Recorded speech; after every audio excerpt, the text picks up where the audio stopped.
transition from the canter to the trot? There's one easy way to tell. If he's not like pulling on you, is that it? What about your diagonal? Do you even have to worry about it? No. Yeah. Is that a thing? I didn't know that. Yeah. Huh. So, because think about it, right? So that's What? the easiest sign. If your horse did a good downward transition, okay, I mean, sometimes you can be lucky and bounce around for like 87 steps and come up on the correct diagonal. Yeah. But there, it was one motion. As soon as you posted, you came up on the correct diagonal. So inside, we're going to use inside outside for this purpose. Between the inside and the outside, which leg on the horse carries the most weight? Does the most work? Inside what? Inside leg on him. He's got two of them. Which one? Oh, wait, you're talking about him. Yeah. Oh. I thought you were me. Front. No. No? Your engine is in the back of the horse, right? Okay. So the inside leg carries the most weight. It does the most work. This one? Yep. Okay. Yeah, if you're going right, it'd be the right hind, right? Okay? So how the horses move at the trot? How many beats are in a trot? Two. How do they move? Diagonal pairs, right?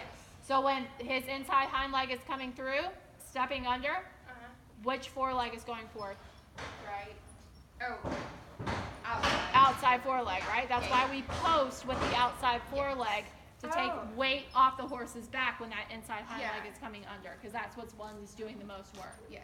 So in theory, when this hind leg is coming under and carrying all that weight, we post up to take the weight off the horse's back to make it a little bit easier on him. But it's way easier to post with the outside foreleg than to be trying to figure out what leg you're posting with from the hind leg. You always have to look behind you, right? Yeah. So that's a good indicator that you've done a good canter trot transition, because that's telling me that throughout that transition, that horse's inside hind leg was underneath him, it was engaged. Okay. Does that make sense? Yeah. So that's telling me that, and through that downward, everything was working, your seat was correct, he was engaged, he had that impulsion, he was coming through with that inside hind leg, so that when you went to go post, you came up on the correct diagonal. Okay. Does that make sense? Because that was the outside leg that was coming forward. Yes. Does that make sense? Yes. Cool. Now I know. All right. Let's go right lead now. And don't be afraid of that canter departure. Yeah. Where it took like a couple, like 1 or 2 extra trot steps. I would much rather that, because you have a more balanced, a happier horse for longer, right? Don't feel like you need that explosion right out of the gate, because then the first 5 strides you're going to be like, whoa, no, come back, come back, come back. And then he's going to come back and you're going to be like, oh God, not enough. There, you're starting at a normal baseline instead of at like an 11. Does that make sense? Yeah. Don't be afraid of those kinds of transitions. Okay. Okay?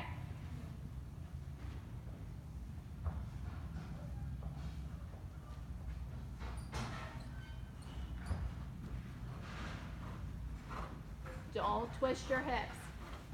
Deepen your left heel. There. There. Very good there. Don't twist.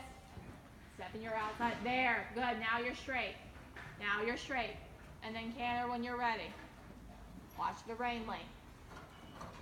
I'm going to remind you about it every time.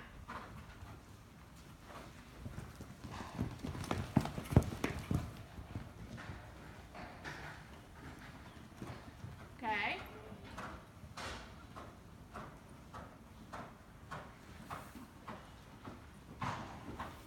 I like that a lot. Even though the reins are a little long, I don't mind it because you're sitting behind him and your elbow is soft. Good. Good. And trot.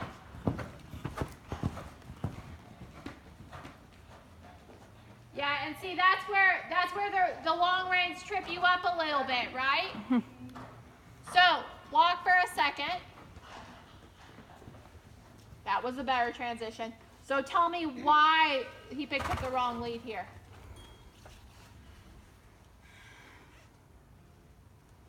I don't know. So I don't.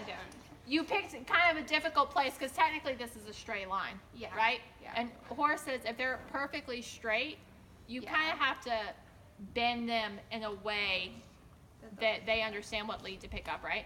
And what happened was when you came through the straight line, he looked at both of us and was like, hey guys, what's going on? And so it picked up the left lead, right? Okay.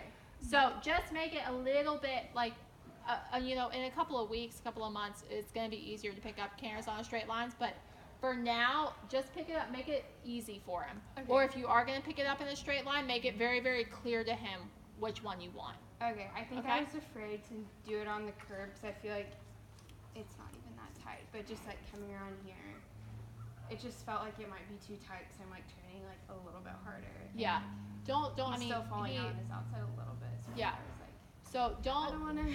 Yeah. don't worry about that. You're Okay. like already thinking too much. Yeah. Just think, like, keep it very simple. Okay. Okay? Don't think, oh my gosh, he's going to go here. Think, okay, this is where we're going to go and this is how I'm going to tell you how to get there.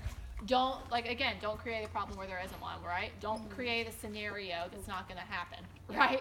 If the scenario happens, then you can address it, right? But say, okay, this is what we're going to do. This is how we're going to do it. If it doesn't go to plan, go to plan B. That doesn't work, go to plan C, right? Yeah. Yeah. Just always kind of be prepared. But the most important plan is your plan, Okay. right? Just let it happen and then address it, okay? Okay. All right, so let's trot and then canter this way again.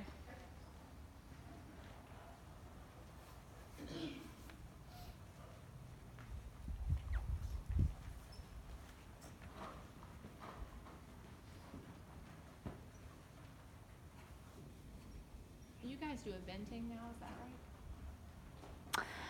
right?